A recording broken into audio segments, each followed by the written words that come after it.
What it is, man. Detroit versus everybody, man. Detroit, we rep the hardest, man. We gain the hardest. You know what it is, man. Detroit, CJ, holla at your boy when we get home.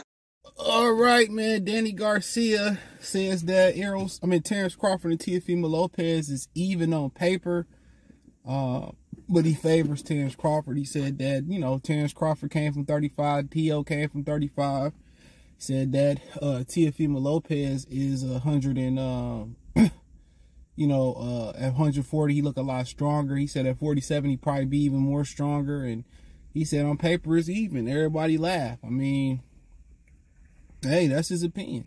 I mean, Danny Garcia is a fighter. So maybe he sees something that some people who disagree with him don't. It's always somebody that agree with him, right or wrong. It's always somebody that's going to agree, you know. But in my opinion, you know, could T.O. be competitive in that fight? I mean, yeah, I mean, it's a fight. You know, we ain't really seen the best of T.O. at 40 yet. You got to remember, he had 2 shaky performances at 40. The first one he had versus, what, Pedro Campa?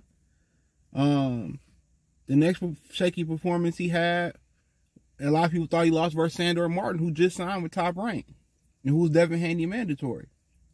And Devin Haney trying to go over there and fight AB now. So, hey. You know.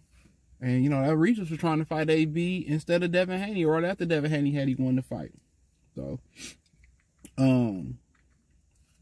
but nonetheless, but, I mean, yeah, you never know. I mean, T.O. was good as an underdog. His dad said they do better versus bigger fighters. So, yeah, that's something that could be on deck for him. That's something that could be possible. I mean, that's what they choose to do it. You know, but Danny Garcia, I mean, you know, they both came from 135. He right. But Crawford, you know, is rangier. Crawford footwork is better. You know, Crawford looked to be the better puncher. And that could change at 47. T.O. could be a better puncher. You know, I just see him tearing T.O. ass out the frame. That's just my opinion. I could be wrong about it. I just see him beating the dog walking shit out of Teofimo Lopez. Playing with him. You know, because T.O. probably could be competitive early. He ain't gonna go in there and not get a shot off. He'll get his shots off. You know, he's gonna be looking to counter Bud, and you know, maybe he can make history. I mean, he's had he had some tough fights. He had some big victories. You know, but what I notice about T.O. as the fight go on, and maybe it's a change of weight, he don't step up his pace. You know, excuse me, he don't get stronger as the fight go on. T.O. tend to fade down the stretch, and maybe that's because of the weight cuts. Excuse me, my damn neck hurting. Maybe that's because of the weight cuts. I don't know.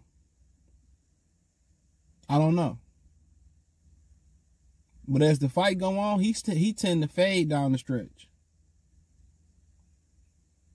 Bud like to pick it up.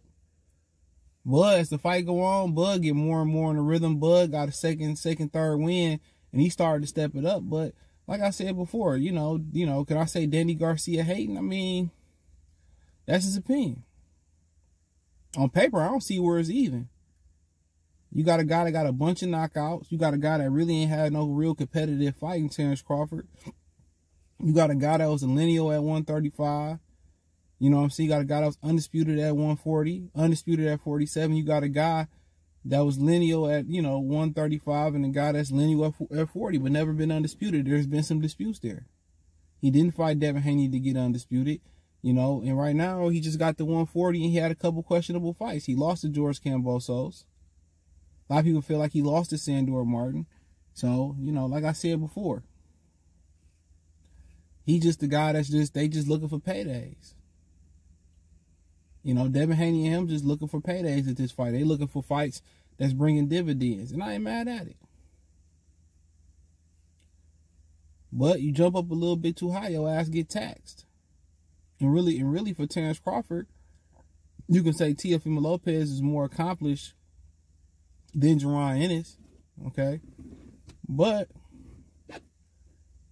you know, and more and known than Jerron Ennis. But then again, I mean, what type of numbers Teofimo Lopez bringing to the table for Terrence Crawford? He ain't never did a pay-per-view, you know.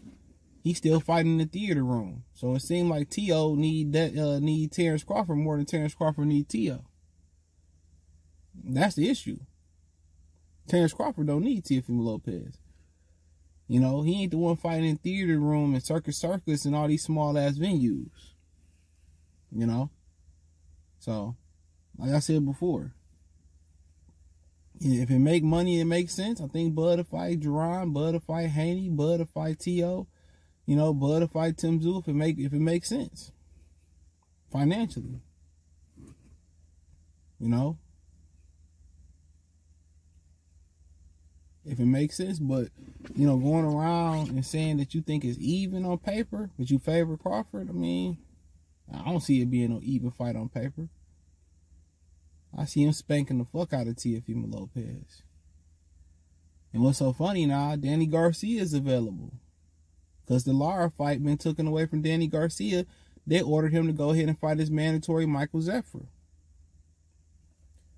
So the Lara fight is no longer available to Danny Garcia. You know, Danny just said in the interview, I'd like to get a fight in, then the Terrence Crawford fight in. Remember he said he'd fight Terrence Crawford, but not right now. He said that a couple years ago.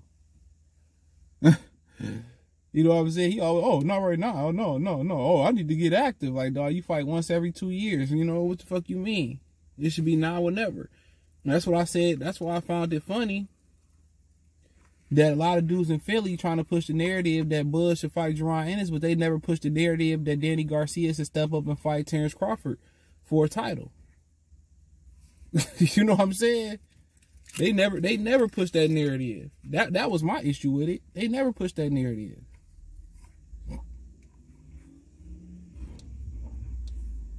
They never pushed that narrative. So it's whatever. It's whatever. But, you know, to say it's even, like low key always been a player hating on Bud. He seen that, you know, the pageantry Bud done been getting, the accolades that Bud been getting, and he felt like he beat Lucas Matisse. He felt like that should have been him. But at the end of the day, had he promised Lucas Matisse or put it in writing that he would fight Matisse, Danny would have been undisputed at 140 pounds. But since, you know, Lucas Matisse wanted to remain the #1 contender in the WBC to force Danny to be his mandatory, he fought Lamont Peterson at the catchweight. Therefore, at 141, therefore the IBF wasn't on the line. So Lucas Matisse took a non-title fight versus Lamont Peterson to make sure he ain't a mandatory for Danny Garcia, which he never was the mandatory for Danny Garcia, because Danny Garcia daddy said at the final press conference, we picked him. We didn't have to pick him. So Matisse turned down his only shot to get a real world title to fight Danny Garcia, only to get his ass whooped. And only Danny Garcia, took the, ended up fighting him. But then he didn't bring nothing to the table because he didn't know you was going to fight him. So that's what I'm saying, the shit about Al Heyman. They robbed Danny Garcia. Danny Garcia robbed himself of a shot at Undisputed. You know what I'm saying? He robbed himself of a shot at Undisputed. They should have said, well, I'll fight Matisse next. Matisse get the IBF. Danny Garcia, I believe, would have been Undisputed. So he seen all the success Bud getting. He like, man, I don't understand, why he getting all this love and I didn't get it. You ducked Postal, he fought Postal. He got all the belts at 140. You could have got all the belts at 140. You didn't. After you had your biggest fight at 140 with Lucas Matias, you went out there and lost to Mauricio Herrera. He went on to beat the shit out of Jeff Horn and knock out every welterweight. You went on to lose to Sean Porter, lose to Keith Thurman, barely beat Robert Guerrero. You know what I'm saying? So that's kind of what I'm saying, bro. Like, I think he just think like, how he felt like he had a head start on Bud and he was a guy at 40. He beat Eric Morales. He beat Amir Khan. He beat, I think, Zab Judah, that he should have been put on some type of pedestal that he won. Blame Al Heyman for not getting celebrated or getting the pageantry that you deserve at 140 pounds. Blame Al Heyman.